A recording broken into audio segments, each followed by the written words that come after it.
He came with a smile and a camera. He said he was here to tell Africa's story. But what nobody knew was that he wasn't filming a documentary. He was mapping secrets. He wasn't hunting truth, he was hunting targets. It started quietly. A man with fair skin, clean shoes, and a French accent landed at Ouagadougou International Airport with a tourist visa and a press badge clipped to his shirt. To customs officials, he presented himself as a freelance journalist eager to understand Burkina Faso's security challenges and share local voices with the world. This seemingly ordinary arrival masked an extraordinary mission, one that would unravel not just his intentions but also expose broader patterns of exploitation often hidden behind polished facades. As we delve deeper into this narrative, you'll discover how appearances can deceive, why vigilance is critical in safeguarding national interests, and what happens when courage meets cunning on the global stage. Stay tuned because this story isn't merely about espionage, it's about reclaiming agency in a world where power dynamics are constantly shifting. Julien Morel stepped off the plane at Ouagadougou International Airport exuding confidence, every detail of his appearance meticulously curated to project authenticity.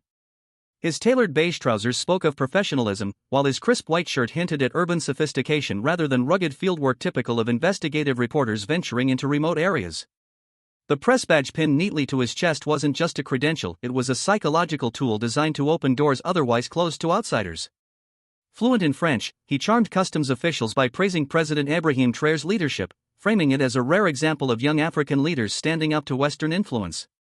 "It's inspiring," he remarked warmly, adding layers of authenticity to his persona.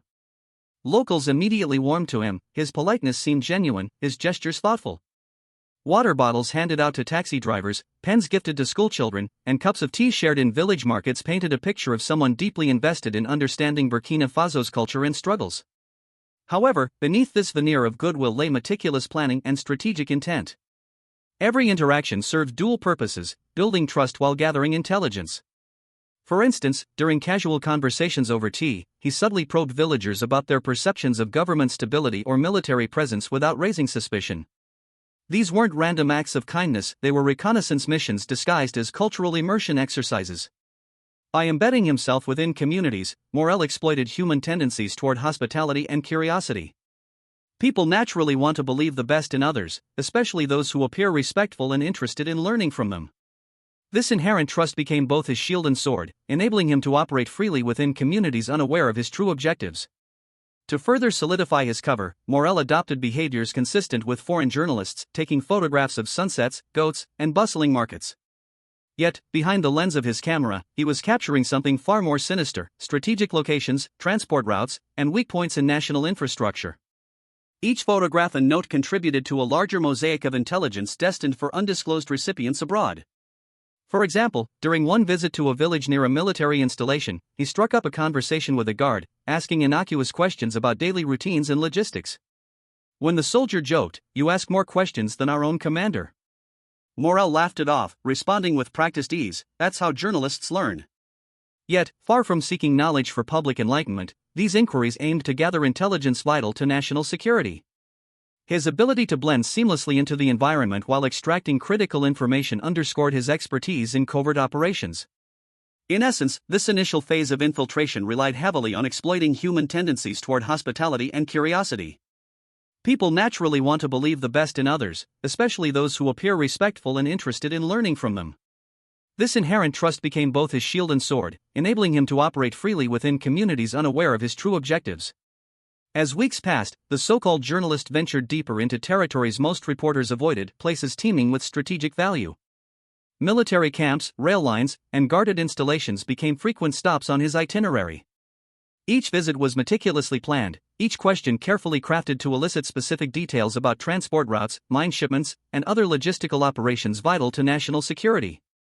When soldiers joked about his relentless questioning, "You ask more questions than our own commander," he laughed it off, responding with practiced ease, "That's how journalists learn."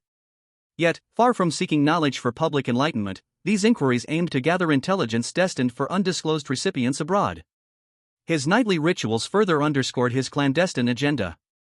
Unlike typical travelers who might unwind after long days exploring unfamiliar landscapes, this man retreated to a secluded guesthouse on the city's outskirts.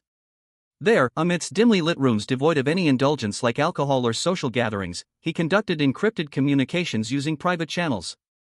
Never once did he rely on local SIM cards or post updates online, a stark contrast to modern-day journalists accustomed to sharing snippets of their work across digital platforms. Instead, all data flowed through secure servers located outside Burkina Faso, ensuring minimal traceability back to its source.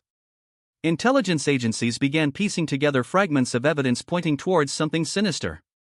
Burkina operatives quietly monitored his activities, cloning his devices remotely without physical contact.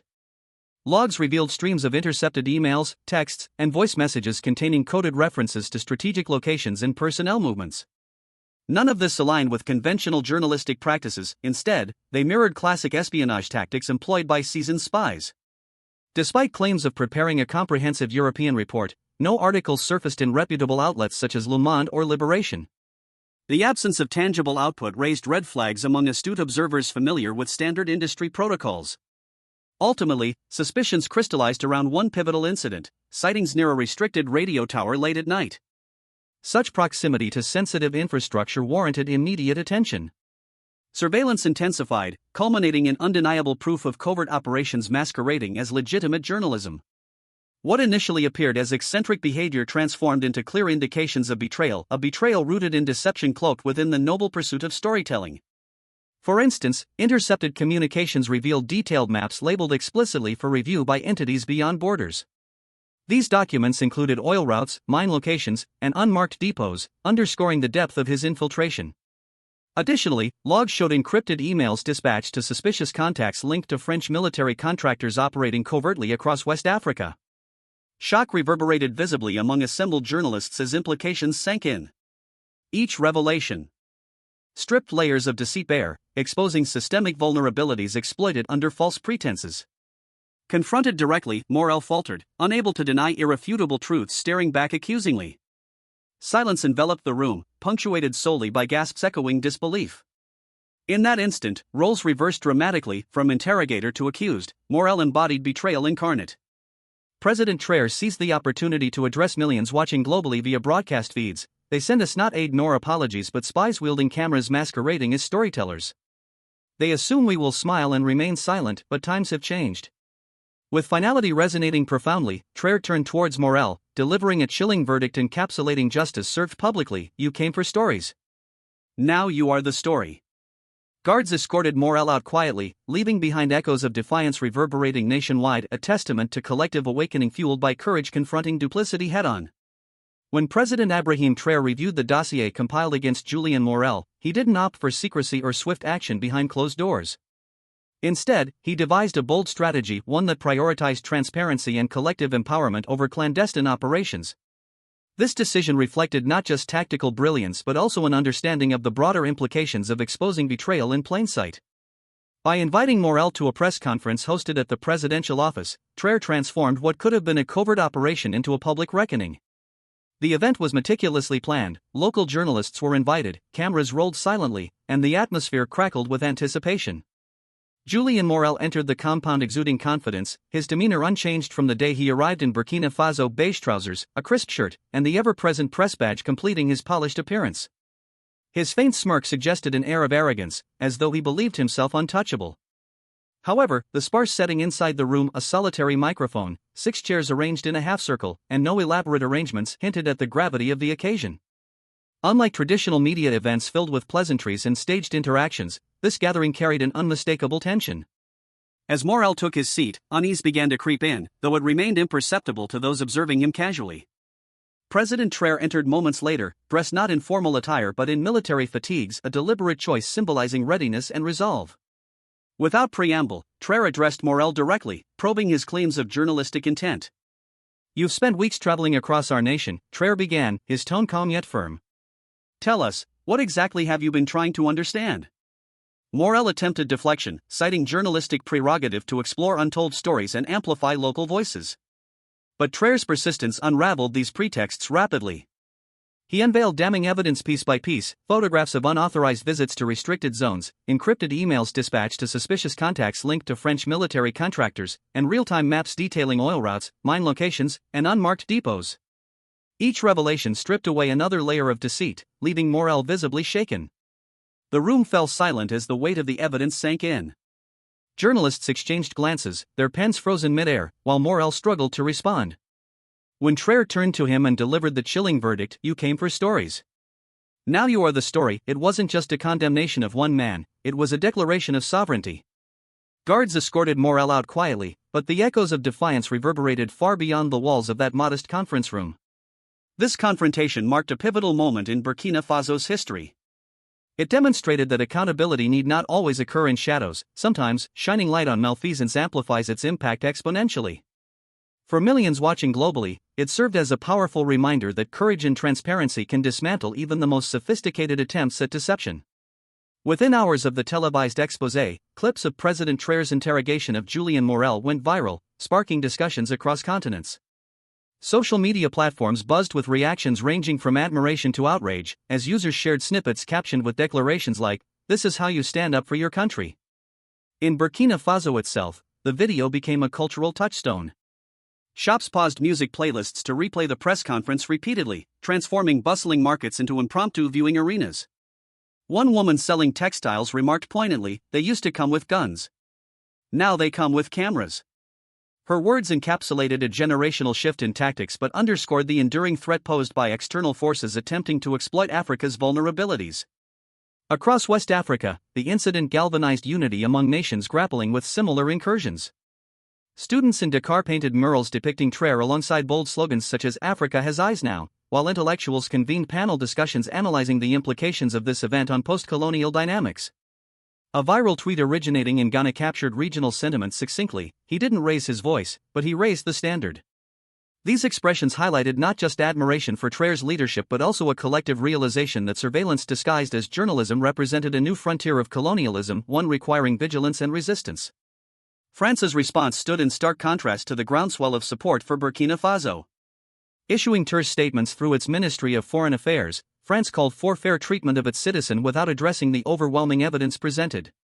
Their refusal to acknowledge intercepted emails, detailed maps, or connections to Abidjan-based operatives betrayed discomfort, underscoring diplomatic limitations when confronted with undeniable truths. While official channels remained muted, French public discourse simmered with unease, questioning ethical boundaries blurred by individuals operating under state-sanctioned ambiguity. For Burkina Faso, however, the stakes transcended individual accountability. Julien Morel's arrest symbolized a broader reckoning, a rejection of historical narratives perpetuated by outsiders claiming neutrality while advancing ulterior motives. Intelligence agencies doubled down on monitoring foreign entities, ensuring transparency became integral to governance moving forward. President Traoré refrained from additional speeches, allowing actions to speak louder than words. Evidence spoke volumes, resonating deeply within communities rallying around newfound empowerment. Globally, the incident served as a wake-up call, prompting introspection among nations historically complicit in exploitative practices. As videos continued circulating, hashtags emerged championing sovereignty over subjugation. From Lagos to Nairobi, citizens echoed sentiments crystallized in Traoré's closing remarks: "Don't mistake our silence for blindness. We see you now." Walls bore graffiti affirming vigilance, classrooms buzzed with debates dissecting implications. This wasn't merely about catching one spy, it was about dismantling systems enabling such betrayals, fostering resilience against future attempts. Thus, what began as localized exposure evolved into continental affirmation. Africa refused to remain passive in narratives authored elsewhere. Through courage and clarity, Burkina Faso demonstrated how confronting duplicity could catalyze transformation not just domestically but regionally and globally. The events surrounding Julien Morel's exposure in Burkina Faso serve as a poignant reminder of the delicate balance between trust and vigilance. Trust, while essential for fostering human connections and international cooperation, must always be tempered with discernment, especially when engaging with individuals or entities whose intentions remain unclear. President Traoré's decision to confront Morel publicly rather than behind closed doors highlights an important lesson: transparency can transform perceived vulnerabilities into strengths. By shining a light on deception, Traoré not only exposed wrongdoing but also empowered citizens to recognize their collective ability to resist external manipulation. This approach underscores that accountability need not always occur in secrecy. Sometimes, bringing malfeasance into the open amplifies its impact exponentially. Moreover, this incident sheds light on how threats to national security have evolved in the modern era.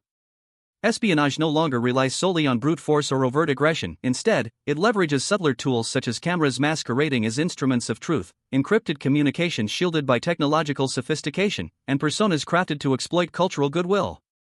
Understanding these nuances equips societies to identify patterns indicative of ulterior motives embedded within seemingly benign interactions or sophisticated operations orchestrated across borders. For instance, foreign operatives may pose as aid workers, researchers, or journalists to gain access to sensitive information, making it imperative for nations to develop robust mechanisms for vetting visitors and monitoring unusual activities. On a broader scale, Burkina Faso's response offers a blueprint for other developing nations navigating similar challenges. Rather than succumbing to fear or retreating into isolationism, embracing openness and leveraging available resources can neutralize even the most insidious threats. Intelligence agencies worldwide should take note. Proactive measures coupled with decisive action yield far better results than reactive strategies reliant on containment alone. Furthermore, investing in education around digital literacy and cybersecurity ensures populations remain informed participants rather than unwitting victims in an increasingly interconnected world. For example, teaching communities how to identify phishing attempts or secure personal data can go a long way in safeguarding against covert operations like those employed by Morel. Ultimately, this episode reinforces the timeless adage that knowledge truly is power. By unveiling hidden agendas and reclaiming narratives hijacked by opportunists, Burkina Faso demonstrated that resilience stems not from avoiding conflict but from confronting it head-on with integrity, purpose, and unwavering resolve. As history continues to unfold, let this chapter inspire vigilance, unity, and determination among all striving to safeguard sovereignty amidst shifting global dynamics. In an age where power dynamics are constantly evolving, nations must remain vigilant yet adaptable, ensuring they retain agency over their stories, resources, and futures. President Ibrahim Traoré's final address in a humble school courtyard encapsulated the essence of a transformative moment for Africa. Standing amidst children seated cross-legged, farmers leaning against walls, and traders gathered attentively, he delivered a message devoid of grandeur yet rich in conviction. "They have been watching us for years," he declared, his voice steady and resolute, "not to help us but to control what we say, what we build, what we dream." These words resonated deeply, painting a vivid portrait of centuries-old exploitation repackaged in contemporary forms, cameras replacing rifles, soft words concealing sharp wires. Yet, Traoré reminded everyone present that recognition of these tactics marked the first step toward liberation.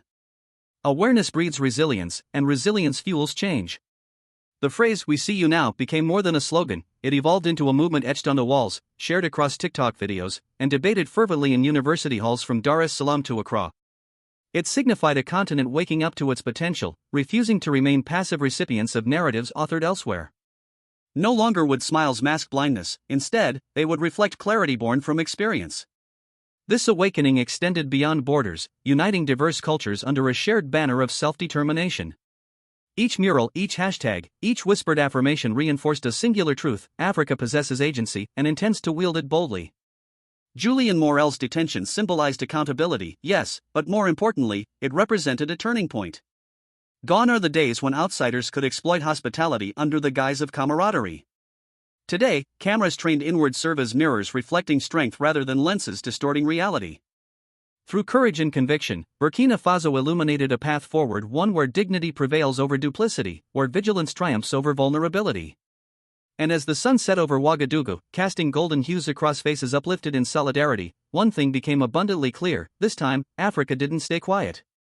This transformation extended beyond symbolism. Across the continent, governments began implementing stricter regulations on foreign nationals entering sensitive regions. Intelligence agencies collaborated more closely, sharing insights and fortifying defenses against similar incursions. Meanwhile, grassroots movements sprang up, advocating for greater awareness of exploitative practices and encouraging local voices to reclaim their narratives. From art installations depicting resistance to community workshops educating citizens about digital security, the ripple effects of Traoré's actions inspired tangible change at every level of society.